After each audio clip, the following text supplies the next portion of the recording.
राणा साहब 12 मार्च, एक दिन बाकी, सिर्फ एक दिन बाद, अब एक दिन ही ले लें, एक दिन बाद इलेक्शन होने जा रहा है। अभी तक डेप्यूटी चेयरमैन का नाम सामने नहीं है, दोनों जानिब से नहीं है।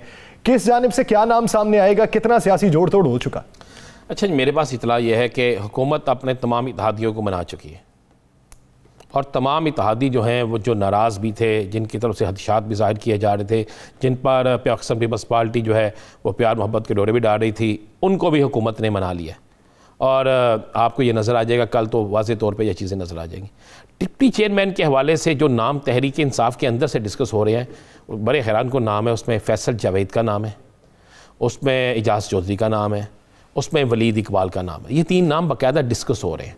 अब इसमें डिस्कस हो रहे हैं, इनको फाइनल किया या ना करना, ये वज़ीर-ए-आज़म पाकिस्तान के। दूसरी तरफ पीटीआई से, जी पीटीआई से। और दूसरा ये भी कहते हैं कि एमकेएम जो है उनकी ऑप्शन को भी सामने रखा गया है। और साथ में आपको एक और बता दूं, एक ऑप्शन ऐसी भी सामने रखी गई है जो मुख्तलिफ जमातों के 6-7 जो हैं सेनेटर्स, उन्होंने कहा कि फ़लाँ बंदे को आप वाइस डिप्टी चेयरमैन ले आए तो हम आपको वोट दे देंगे।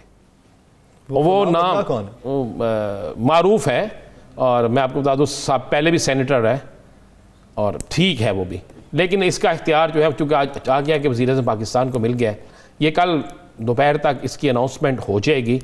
लेकिन मैं आपको उनका, चले राणा साहब इतना बता दें, उनका ताल्लुक पीटीआई से ही है या इत्तेहादी जमात से? इत्तेहादी जमात से। किस सूबे से? 2 नाम है जो उन्होंने 2 नाम दिए हैं, एक केपीके से दिया, एक बलोचिस्तान से दिया। अच्छा, मैं आपको बता दूं, एक केपीके से है, एक बलोचिस्तान से। कहा गया कि इन दोनों में से किसी एक को ले लें। तो आज रात तक ये फैसला हो जाए? मेरे ख्याल है फैसला हो चुका है। अब ये इंतजार कर रहे हैं किसी चीज़ का, और इंतजार तो पीडीएम भी कर रहे हैं। नहीं, पीडीएम फाइनल हो चुका है जी, अब्दुल गफूर हैदरी खुद कह चुके हैं। अब क्या उन्होंने इंतजार करना है? क्या अब्दुल गफूर हैदरी को हटा के अब किसी और को, अगर मौलाना साहब के भाई को लाते हैं या मुस्लिम लीग नून से लाते हैं, तो फिर क्यों अब्दुल गफूर हैदरी ने वोट? कल अब्दुल गफूर हैदरी ने क्या तमाम टीवी चैनल पे नहीं कहा कि मैं शुक्रिया अदा करता हूँ मौलाना फजल रहमान का, मुझ पर इतबार किया गया? क्या उन्होंने नहीं कहा? तो अब अगर उनको हटाते हैं तो फिर क्या पोजीशन रह जाएगी? फिर इनके अंदर एक बहुत बड़ा गैप बन जाएगा, और ये गैप जो है वो किसी सूरत में ये पूरा नहीं कर सकेंगे। यासर, मैं एक चीज़ आपको बता दूँ, ये इलेक्शन जो हो रहा है ना चेयरमैन सेनेट का, इसमें गैर मुतवक्को रिजल्ट आना है। दोनों इतराफ से बड़ा जोर लग रहा है। मेरे पास जो इतला है कि मुस्लिम लीग नून ने अपने तमाम सेनेटर्स को इस्लामाबाद बुला लिया, आज पहुंच गए, और उन्होंने हर सेनेटर, एक सेनेटर पर 4-4 MNA तैनात कर दिए, लगा दिए कि ये कहीं ना जाए।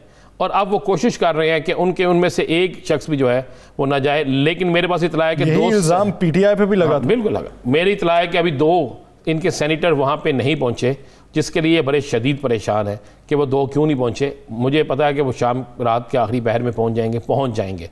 इनमें से एक खातून सेनेटर है और उस पर इंतज़ार हो रहा है। लेकिन मैं आपको बता दूँ, जो नज़र आ रहा है, चूँकि हफीज़ शेख साहब के इलेक्शन में काफ़ी ज़मीनी हक़ाइक़ तब्दील हो गए थे, तो यहाँ पे भी मुझे लग रहा है साहब, चले संजरानी साहब पे जो इत्तेहादी जमातें हैं, क्या उनके तहफ़्फ़ुज़ात हैं या उनका एतमाद है? नहीं, ये तमाम इत्तेहादी जमातों ने, ये बड़ी हैरान कुन बात है कि तमाम इत्तेहादी जमातों ने संजरानी साहब की ज़ात पर, उनके इंतखाब पर कोई इतराज़ नहीं किया।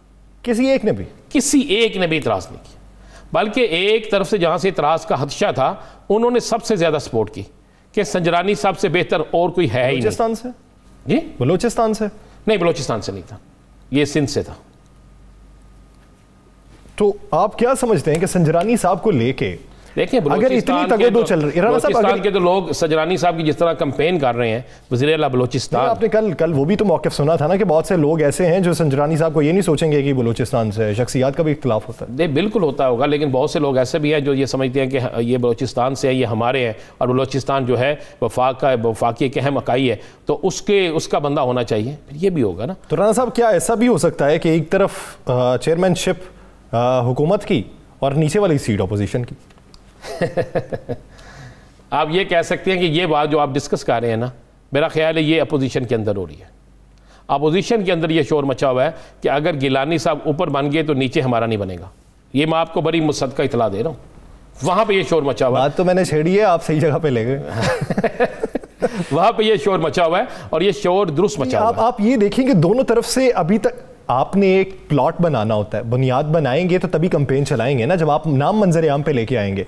अब एक का नाम आपने पहले ही दे के कंपेन उसकी चला ली, एक का नाम एक दिन पहले देंगे तो उसकी कंपेन किस तरीके से चलाएंगे? मैं बता रहा हूँ इसलिए कि ये सारी गेम हो रही है किसी ना किसी से गिलानी साहब के लिए, और जब ये तो क्लियर हो गया है 3 इलेक्शंस में अदम एतमाद जब चेयरमैन सेनेट के ख़िलाफ़ आया कि उसमें पीपल्स पार्टी ने अपना डिप्टी चेयरमैन सेनेट बचाया।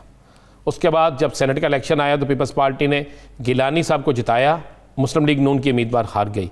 अब तीसरा इलेक्शन है, अब इसमें उनके इत्तेहादी ये सोच नहीं रहे, बल्कि उन्हें इल्म है कि जिसको भी डिप्टी चेयरमैनशिप की शिप ला के दी गई, ये ना हो कि उस पर जोर ना लगे और सारा जोर गिलानी साहब पे चला जाए। तो इस पर बड़ा गौर हो रहा है, जबकि हुकूमती सतह पर जो बातें चल रही हैं वो मेरा ख्याल है वोटों अगर वो हो जीतेंगे तो दोनों ही जीतेंगे।